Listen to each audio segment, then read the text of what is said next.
Los has visto. Esos comentarios crípticos inundando tu feed. Las advertencias ominosas de nunca ver ciertos videos. Las cuentas con 0 seguidores apareciendo repentinamente en tus notificaciones, susurrando sobre contenido maldito. Y probablemente te has preguntado, ¿qué hace que estas historias de fantasmas digitales se propaguen como fuego cuando todos sabemos que no son reales? ¿Por qué seguimos haciendo clic, seguimos viendo, seguimos compartiendo, incluso cuando nuestras mentes racionales nos dicen que todo es pura ficción fabricada? Aquí está lo que nadie te dice sobre el horror de Internet moderno. No es accidental, está diseñado. Cada rostro borroso, cada clip de audio distorsionado, cada descargo de responsabilidad de grabación real está cuidadosamente construido usando principios psicológicos que han sido armamentizados para secuestrar tu atención y explotar tus miedos más profundos. Y hoy vamos a diseccionar exactamente cómo funciona examinando el fenómeno viral conocido como el Niño 67. Desglosando las técnicas específicas que transformaron una simple creepypasta en un momento cultural que hizo que miles de personas genuinamente temieran asistir a eventos deportivos. Pero esto no se trata solo de una historia de miedo. Lo que estás a punto de aprender se aplica a cada pieza de contenido de horror viral que hayas encontrado. Desde Local 58 hasta los backrooms, desde Momo hasta ese video perturbador que tu amigo juró que era real.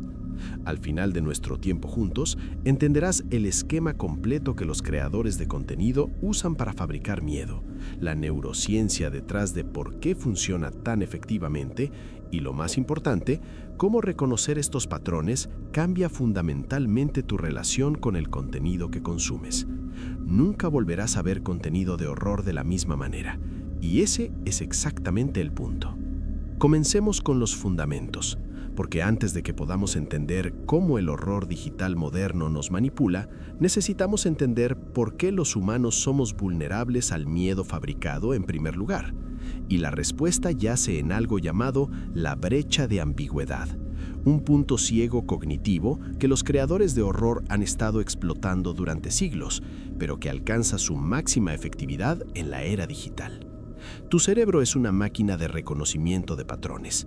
Evolucionó durante millones de años para detectar amenazas en información incompleta. Un crujido en los arbustos no necesitaba revelar un depredador para que tus ancestros reaccionaran. La ambigüedad misma, el no saber, activaba la respuesta de supervivencia. Esto nos sirvió increíblemente bien cuando las amenazas eran físicas e inmediatas. Pero en el paisaje digital, este cableado antiguo se convierte en una vulnerabilidad que los narradores hábiles pueden explotar con precisión quirúrgica. La narrativa de El Niño 67 demuestra esto perfectamente. Nota cómo la historia nunca explica qué significan los números. No te dice quién es el niño, por qué aparece o qué sucede si lo encuentras. Estas no son omisiones descuidadas, son deliberadas, diseñadas para forzar tu cerebro a sobremarcha, tratando de llenar los vacíos. Y aquí está la parte crucial que la mayoría de la gente pierde. Tu imaginación siempre conjurará algo más aterrador de lo que cualquier descripción explícita podría lograr jamás. El horror que generas internamente está hecho a medida de tus miedos personales, tus ansiedades específicas, haciéndolo exponencialmente más efectivo que cualquier monstruo que el creador pudiera diseñar. Esta es la razón por la que el horror viral más exitoso nunca te muestra la imagen completa. Te da fragmentos, sugerencias, implicaciones. El metraje siempre está corrupto. El audio siempre está distorsionado. Los testimonios de visteos siempre son contradictorios. Esto no es limitación técnica, es guerra psicológica. Al mantener los detalles vagos y contradictorios, la historia se convierte en una prueba de Rorschach, donde cada espectador proyecta sus propios miedos en el vacío. Pero la ambigüedad por sí sola no es suficiente para crear horror viral.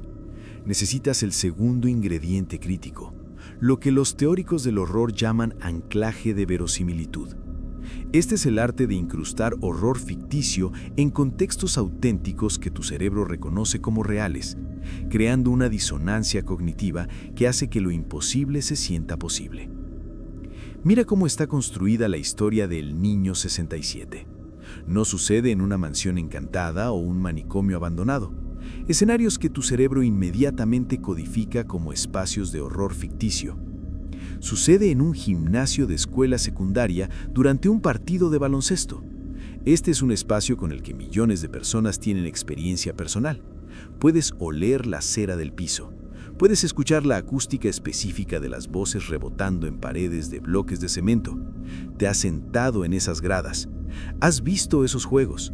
El escenario es tan mundano, tan profundamente arraigado en la memoria colectiva, que cuando el horror se inyecta en este contexto familiar, tu cerebro lucha por mantener el cortafuegos de ficción. La genialidad del anclaje de verosimilitud es que explota algo llamado confusión de fuente en la formación de memoria. Cuando imaginas una escena, particularmente una escena vívida en un escenario que conoces íntimamente, tu cerebro almacena ese evento imaginado usando las mismas vías neuronales que usa para los recuerdos reales. Más tarde, cuando entras en un gimnasio similar, tu cerebro podría recuperar ese horror imaginado junto con tus recuerdos reales, creando una sensación inquietante que no puedes explicar del todo. No es que creas que la historia es verdad, es que el límite entre narrativa ficticia y experiencia personal ha sido deliberadamente difuminado. Esta técnica se ha elevado a una forma de arte en la era digital.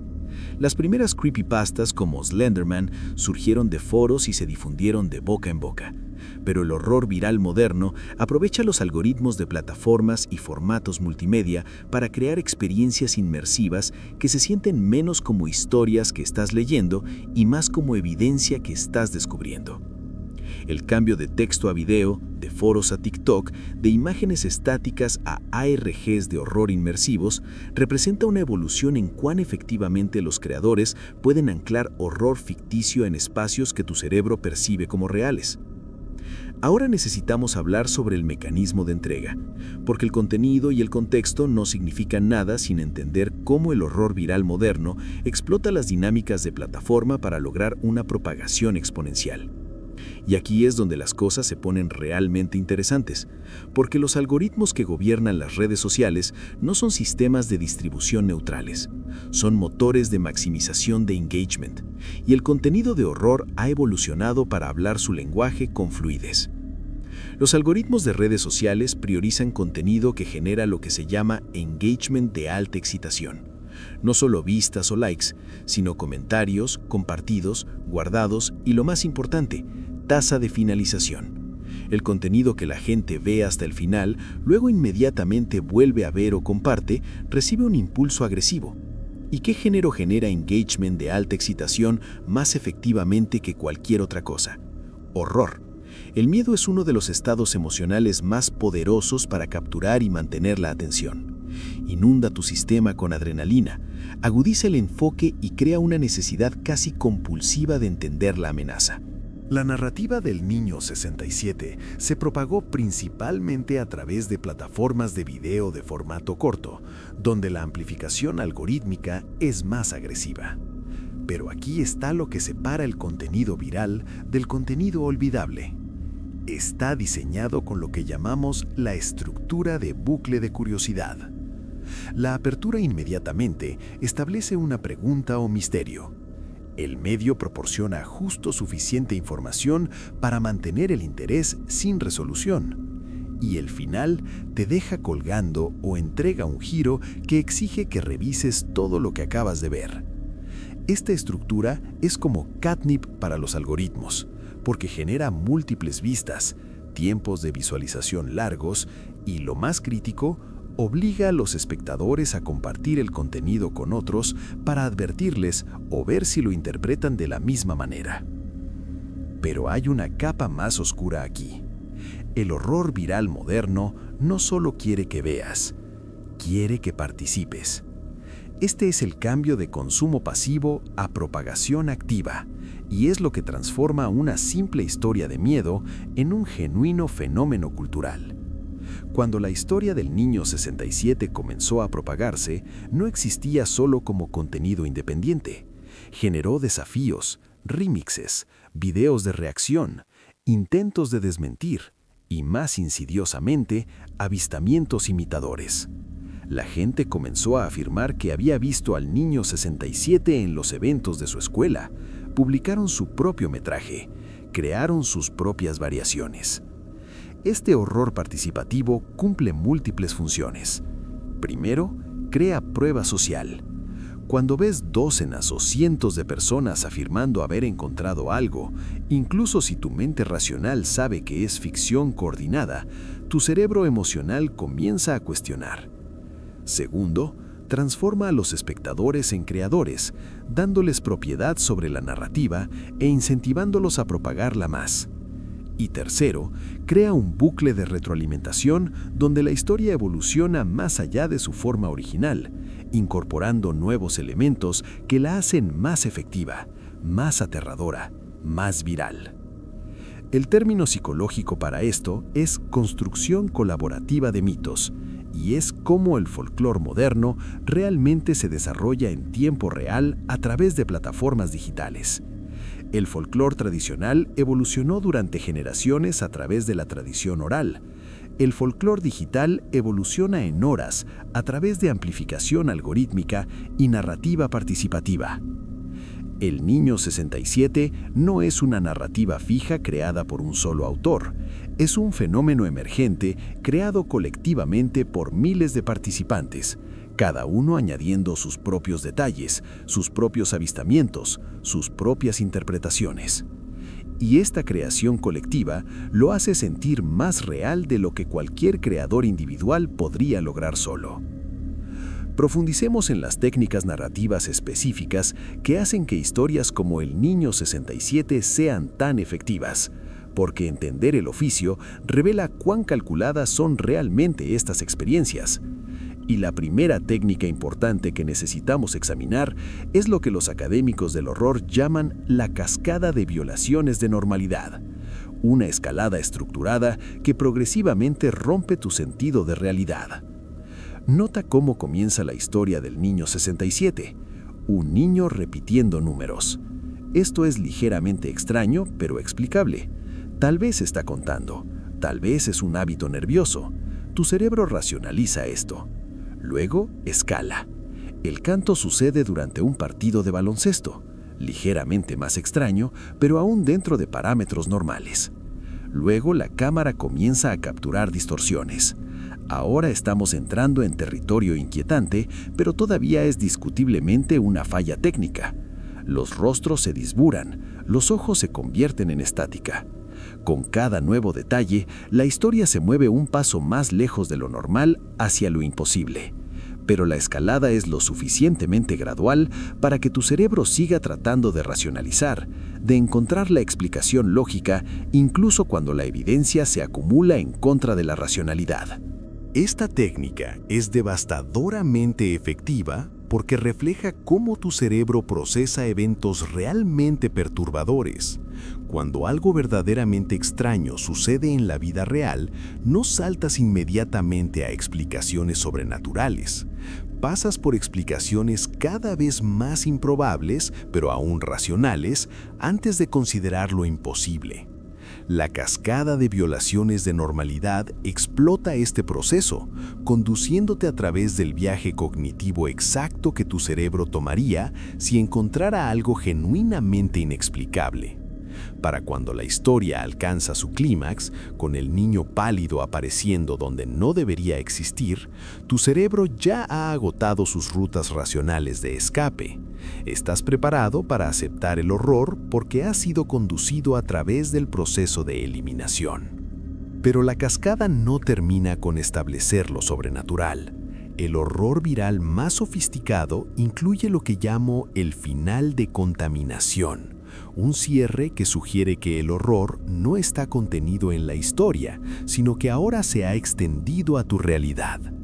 La historia del Niño 67 termina con una advertencia. Si escuchas los números, él ya está cerca y tu voz se desvanecerá en estática. Este no es solo un final aterrador, es un intento deliberado de hacerte hiperconsciente de tu entorno después de consumir el contenido. Y aquí es donde entender la técnica se vuelve genuinamente importante, porque el final de contaminación está específicamente diseñado para crear un impacto psicológico duradero. Después de escuchar esta historia, cuando estés en una multitud, en una habitación silenciosa, en cualquier espacio donde el ruido ambiente pueda ser malinterpretado, tu cerebro estará preparado para detectar esos números específicos. Esto se llama preparación perceptual, y es por eso que las personas reportan experimentar fenómenos después de consumir contenido de horror. No están mintiendo ni inventando.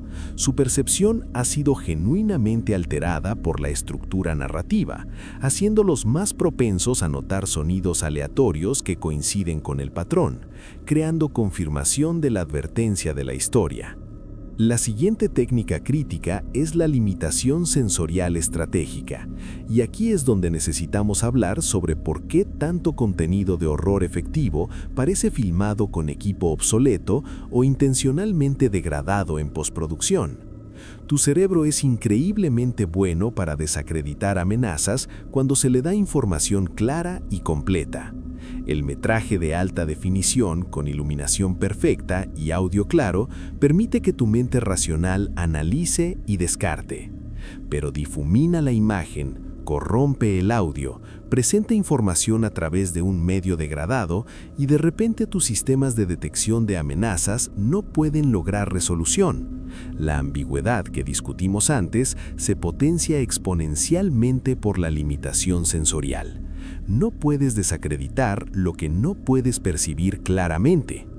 Es por esto que la historia del Niño 67 menciona específicamente metraje VHS.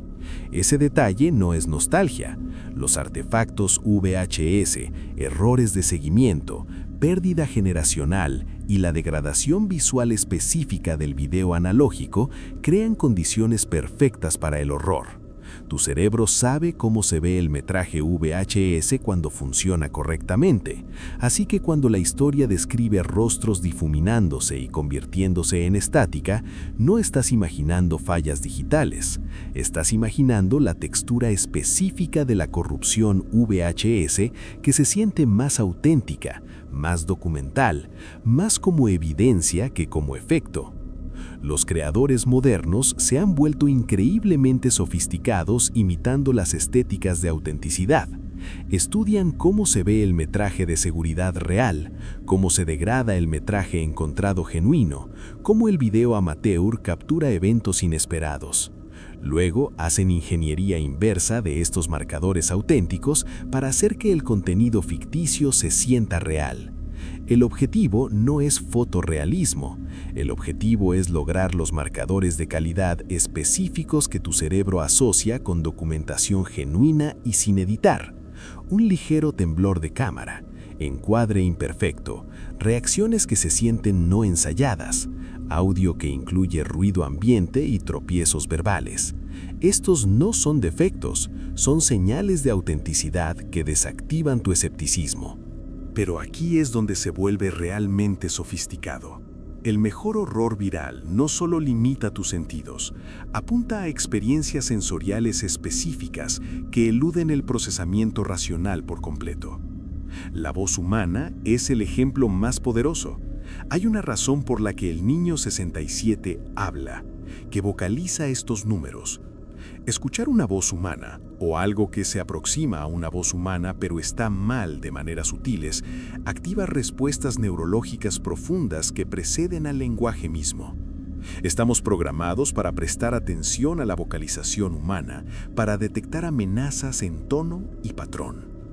Cuando los creadores de horror manipulan la voz, ya sea a través de distorsión, cadencia antinatural o frases repetidas más allá de la racionalidad, están presionando botones neurológicos que evolucionaron mucho antes de tu capacidad de escepticismo racional. Los números mismos, 6 y 7, son otro ejemplo de elección estratégica. Son simples, memorables, fáciles de escuchar mal en el ruido ambiente. Pero más importante, La repetición de frases o números simples está asociada con varios contextos perturbadores en la experiencia humana. Rupturas psicológicas, demencia, respuestas al trauma, todos pueden manifestarse como vocalización repetitiva. Al hacer que la entidad repita números simples, la historia aprovecha asociaciones con enfermedad mental y deterioro cognitivo, añadiendo capas de incomodidad más allá del miedo sobrenatural. No solo tienes miedo de un fantasma, estás inconscientemente perturbado por los marcadores de colapso psicológico. Ahora necesitamos examinar las dinámicas sociales que transforman el miedo individual en fenómeno colectivo, porque el horror viral no logra penetración cultural solo por calidad. Requiere entender y explotar los mecanismos sociales que gobiernan cómo la información se propaga a través de redes humanas. Y aquí es donde la línea entre psicología y sociología se vuelve crucial. Los seres humanos somos máquinas de prueba social. Miramos a otros para determinar cómo interpretar situaciones ambiguas. Si todos a tu alrededor están reaccionando con miedo, tu cerebro asume que hay una amenaza que vale la pena temer, incluso si tú personalmente no la has percibido. Este es un comportamiento adaptativo. Si la manada estampida, corres primero y haces preguntas después. Pero en la era digital, este mismo mecanismo nos hace vulnerables al miedo ficticio coordinado. Cuando la historia del Niño 67 comenzó a propagarse, los primeros adoptantes que la compartían no estaban simplemente pasando entretenimiento. Estaban, a menudo inconscientemente, posicionándose como portadores de información importante sobre amenazas. Hay moneda social en ser la persona que sabe sobre el peligro, que puede advertir a otros. Es por esto que el contenido de horror a menudo se presenta como advertencias o información filtrada en lugar de entretenimiento. La historia del Niño 67 no se presenta como ficción, se presenta como algo que necesitas saber, algo de lo que debes estar consciente, algo que podrías encontrar. Este encuadre transforma compartir de recomendación de entretenimiento a responsabilidad social. No estás compartiendo una historia de miedo, estás advirtiendo a tus amigos sobre una amenaza potencial. Y porque la recompensa social por proteger a tu comunidad es significativa, las personas comparten con urgencia y convicción que no aplicarían a ficción obvia.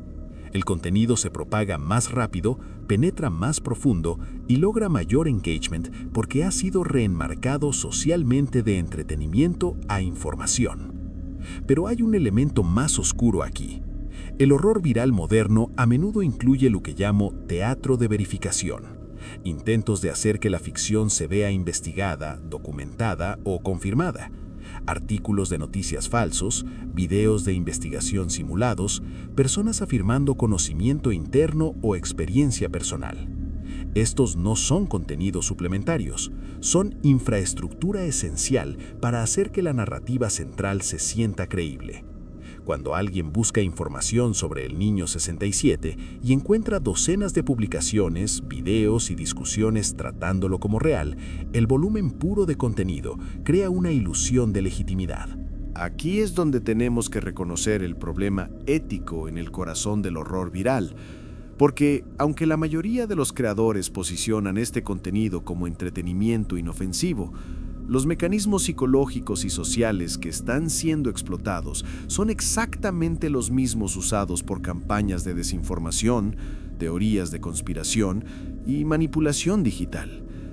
Las técnicas para hacer que la gente crea una historia de miedo son idénticas a las técnicas para hacer que la gente crea información falsa.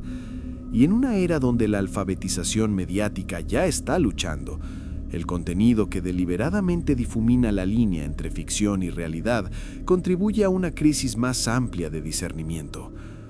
No estoy sugiriendo que el horror viral deba ser censurado o que los creadores actúen maliciosamente, pero entender estos mecanismos significa confrontar la realidad de que el entretenimiento diseñado para hacer que la ficción se sienta real tiene consecuencias más allá del susto inmediato. Cuando entrenas a tu audiencia para ignorar señales de alerta, para abrazar la ambigüedad, para encontrar placer en ser engañados, no solo estás creando fanáticos del horror, estás potencialmente creando personas menos capaces de distinguir hecho de ficción en contextos donde esa distinción importa enormemente. Cambiemos ahora para hablar sobre el papel de la comunidad en sostener y evolucionar el horror viral. Porque historias como El Niño 67 no solo se propagan y desvanecen, desarrollan ecosistemas completos con creyentes, escépticos, investigadores y artistas, cada uno jugando un papel en mantener el fenómeno vivo. Y entender este ecosistema revela cómo funciona el folclore moderno en espacios digitales. Cada historia de horror viral que alcanza masa crítica eventualmente desarrolla lo que llamo la capa de interpretación, un cuerpo secundario de contenido analizando, explicando y teorizando sobre la narrativa original.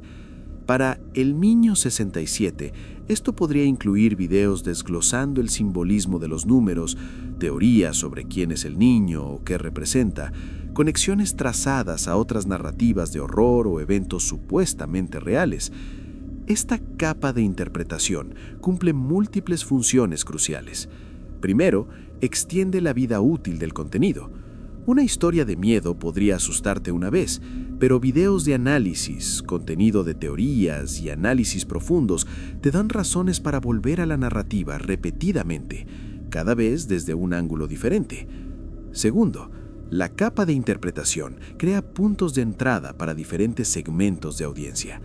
Alguien que encuentra la historia original demasiado aterradora podría involucrarse con contenido analítico que proporciona seguridad a través de distancia y racionalización. Alguien que encontró la historia original demasiado simple podría involucrarse con contenido de teoría compleja que añade profundidad y significado. Tercero, y más importante, la capa de interpretación transforma consumidores en partes interesadas que están invertidas en el éxito y relevancia continua de la narrativa. Así es como historias como El Niño 67 se vuelven autosostenibles. La historia original es solo la semilla, el cultivo jardín, añadiendo lore, creando conexiones, desarrollando teorías que hacen que la historia simple se sienta como la punta de un vasto iceberg. Y una vez que la comunidad está invertida, se convierten en el sistema inmunológico del contenido, defendiéndolo contra desmentidos, atacando escépticos y asegurando que continúe propagándose. La historia se vuelve más grande que cualquier creador individual porque es propiedad colectiva de todos los que han contribuido a su expansión. Pero aquí está lo fascinante. Estas comunidades rara vez son delirantes. La mayoría de los participantes entienden en algún nivel que la historia es ficción, pero han entrado en lo que los académicos llaman ficción de consenso, un acuerdo colectivo de tratar la ficción como real dentro de ciertos contextos. Es similar a cómo los fanáticos de lucha libre entienden que los resultados son predeterminados, pero aún se involucran apasionadamente con las historias. El conocimiento de que es falso no disminuye la inversión emocional o el placer de participación. La ficción de consenso en realidad es una forma sofisticada de juego, y entender esto reenfoca el horror viral de manipulación a arte participativo. Cuando se ve a través de esta lente, el objetivo no es engañar realmente a nadie, sino crear un marco dentro del cual las personas pueden elegir ser asustadas, pueden elegir participar en la construcción colectiva de mitos, pueden elegir explorar el miedo en un contexto que saben que es finalmente seguro. El problema emerge cuando este límite se vuelve poco claro, cuando los participantes no pueden distinguir claramente entre el juego y la realidad, o cuando personas fuera de la ficción de consenso la interpretan como genuina. Esto nos lleva a un punto crítico sobre la alfabetización mediática en la era del horror viral. La alfabetización mediática tradicional se enfocó en evaluar fuentes, verificar credenciales y distinguir entre noticias y entretenimiento. Pero el folclore digital moderno requiere un tipo diferente de alfabetización, uno que entienda convenciones de género, reconozca técnicas narrativas y tenga la capacidad de identificar los marcadores de ficción intencional, incluso cuando esa ficción está diseñada para parecer real. Y este es un conjunto de habilidades que no se está enseñando sistemáticamente en ningún lado. Piensa en lo que se necesita para identificar inmediatamente la historia del Niño 67 como ficción, en lugar de leyenda urbana genuina o amenaza real. Necesitas reconocer la estructura narrativa, entender la historia de creepypasta y horror viral, identificar los tropos específicos siendo empleados y contextualizarlo dentro del paisaje más amplio de contenido de horror en redes sociales. Nada de esto es intuitivo, especialmente para audiencias más jóvenes o personas que no han estado inmersas en la cultura de Internet. Y aún así, esperamos que las personas automáticamente distingan entre entretenimiento y realidad sin nunca enseñarles las herramientas analíticas para hacerlo. La solución no es remover o restringir el contenido de horror. La solución es desarrollar la capacidad de involucrarse con él críticamente mientras aún se permite espacio para el placer de ser asustado. Esto significa entender las técnicas que hemos discutido hoy no para arruinar la experiencia, sino para mejorarla, para apreciar el oficio mientras se mantiene el límite entre narrativa y realidad. El objetivo es participación informada, donde puedes elegir ser asustado, elegir involucrarte con la ficción, mientras siempre mantienes la capacidad de retroceder y reconocer los mecanismos en juego. Ahora hablemos sobre la trayectoria evolutiva del horror viral, porque entender dónde hemos estado ayuda a predecir hacia dónde vamos. Y el futuro del miedo digital es tanto fascinante como preocupante en igual medida. Nos estamos moviendo rápidamente hacia un mundo donde las herramientas para crear contenido falso convincente son accesibles para todos, donde la inteligencia artificial puede generar video, audio e imágenes realistas bajo demanda, donde los marcadores de autenticidad en los que actualmente confiamos se volverán cada vez más poco confiables. La historia del Niño 67 funcionó porque la corrupción VHS proporcionó negación plausible de por qué el metraje no era claro, pero nos estamos acercando a un punto donde los creadores de horror podrán generar metraje fotorrealista de alta definición de eventos imposibles. Tecnología deepfake, generación de video AI, clonación de voz. Todas estas herramientas están rápidamente acercándose al punto donde detectar manipulación requerirá análisis forense en lugar de observación casual. Esto cambia fundamentalmente el juego. Cuando cualquiera puede crear evidencia en video de cualquier cosa, los marcadores de autenticidad que actualmente nos ayudan a distinguir real de falso se vuelven sin sentido. Una cámara temblorosa ya no señalará metraje amateur, porque la AI puede simular temblor de cámara perfectamente. La iluminación pobre no sugerirá documentación genuina, porque la AI puede replicar cualquier condición de iluminación. La distorsión de voz no será necesaria, porque la AI puede clonar voces con precisión aterradora. Todo el conjunto de herramientas de limitación sensorial estratégica que discutimos se vuelve obsoleto. Esto crea dos futuros potenciales. En el escenario pesimista, entramos en una crisis de verificación, donde nada puede ser confiable y todo debe ser asumido potencialmente falso. El contenido de horror se vuelve genuinamente indistinguible de la realidad, no a través de técnica narrativa inteligente, sino a través de capacidad tecnológica. El impacto psicológico de esto podría ser severo, potencialmente creando ya sea escepticismo extremo, donde las personas no confían en nada, o vulnerabilidad extrema, donde las personas creen todo porque la verificación es imposible. En el escenario optimista, desarrollamos nuevas alfabetizaciones y tecnologías específicamente diseñadas para abordar este desafío: verificación criptográfica de medios, autenticación blockchain de fuentes de contenido, herramientas de detección de AI que pueden identificar medios sintéticos y, lo más importante, marcos educativos que enseñan a las personas a evaluar afirmaciones de verdad a través de múltiples vectores, en lugar de confiar únicamente en la apariencia de evidencia. Aprendemos a existir en un mundo donde ver ya no es creer, donde la verificación requiere diferentes métodos.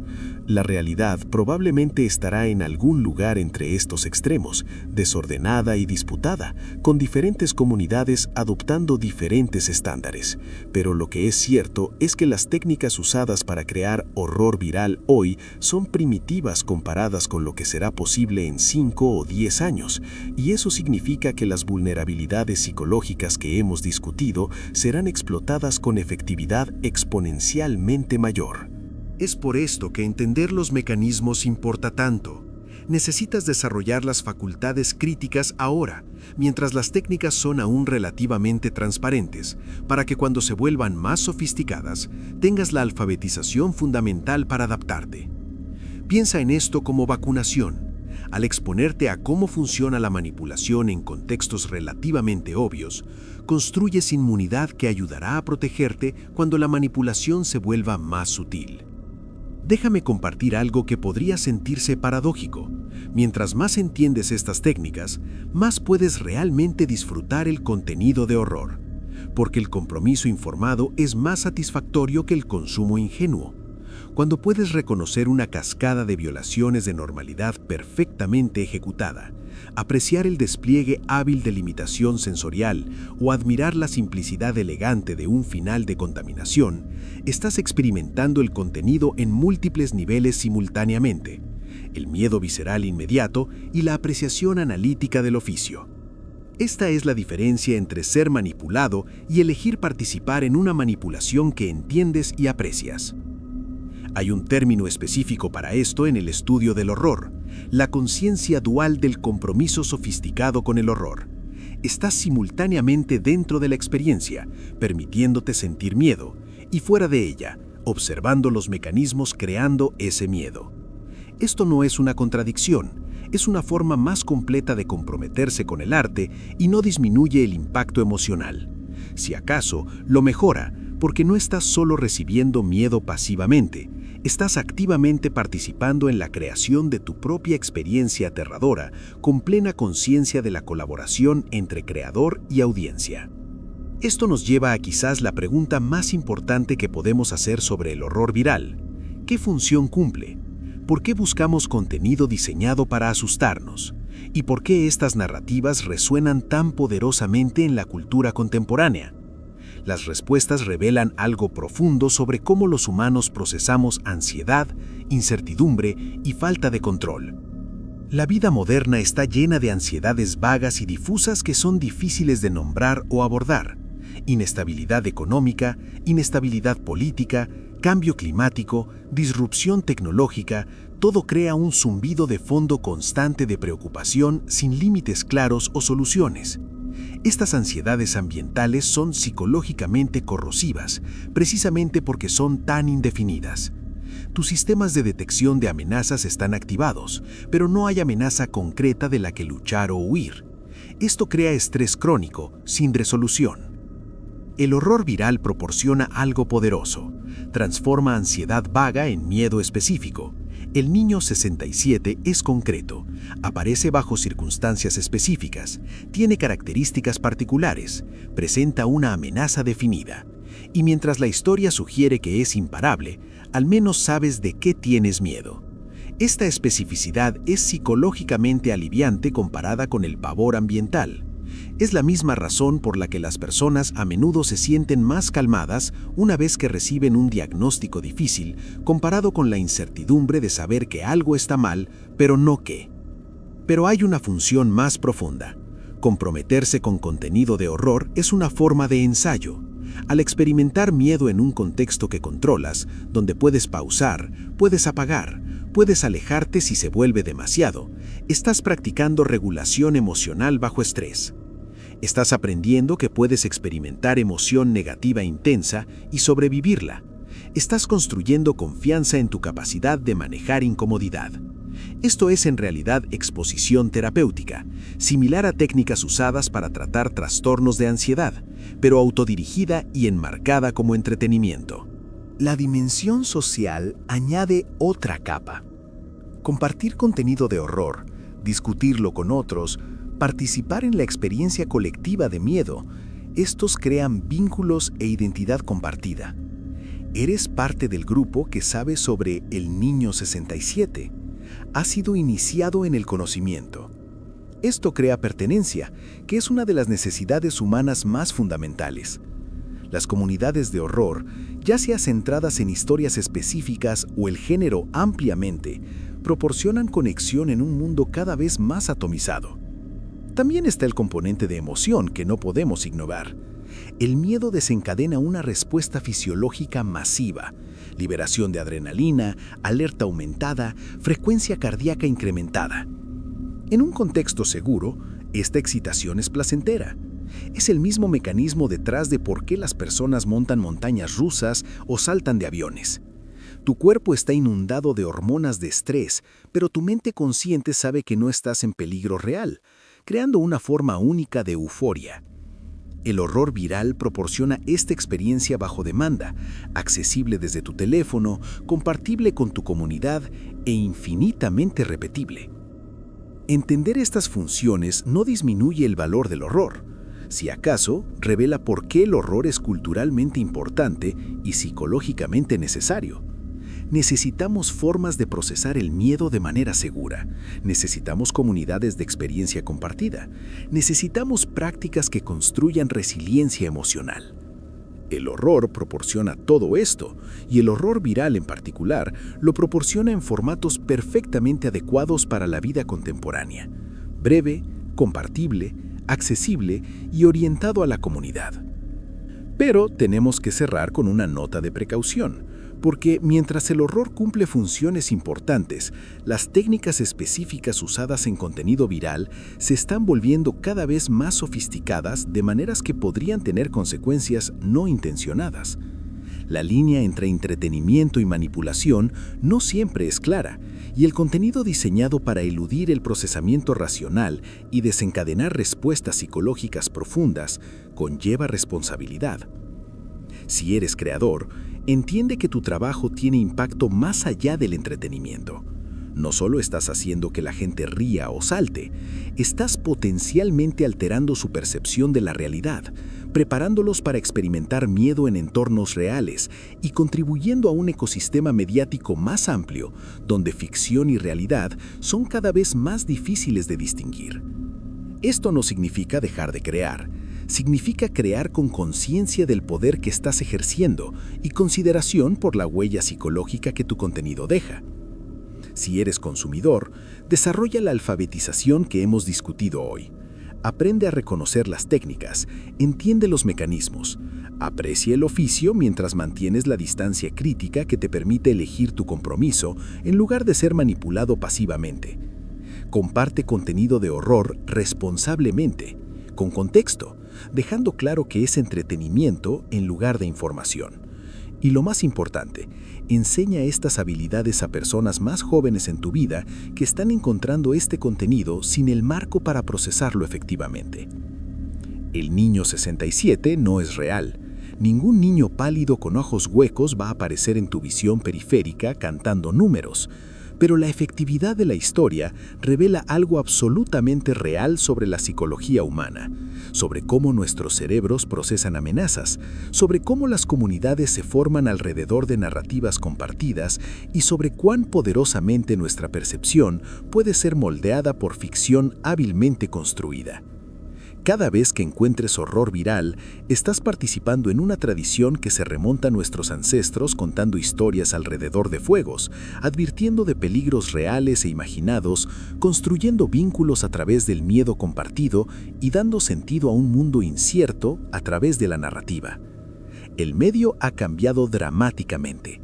Las plataformas son nuevas, las técnicas son sofisticadas, pero la necesidad humana fundamental impulsando todo, la necesidad de nombrar nuestros miedos, de compartir nuestras ansiedades, de encontrar comunidad en la oscuridad, eso permanece exactamente igual. Así que la próxima vez que veas un comentario críptico, una advertencia sobre contenido maldito, una historia sobre algo imposible capturado en cámara, sabrás exactamente qué está sucediendo. Reconocerás la cascada de violaciones de normalidad, verás la limitación sensorial en función, entenderás el final de contaminación por lo que es, y armado con ese entendimiento, puedes tomar una decisión informada sobre si entrar en el miedo, dejarte asustar, participar en la ficción colectiva. Porque de eso se trata esto finalmente, no de protección contra la manipulación, sino de consentimiento informado a la manipulación, no de evitar el miedo, sino de entenderlo, no de desacreditar el horror, sino de apreciar el oficio extraordinario que va en crear folclore digital moderno.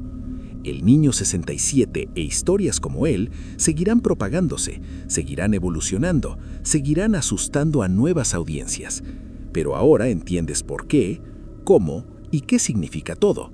Y ese entendimiento no arruina la magia.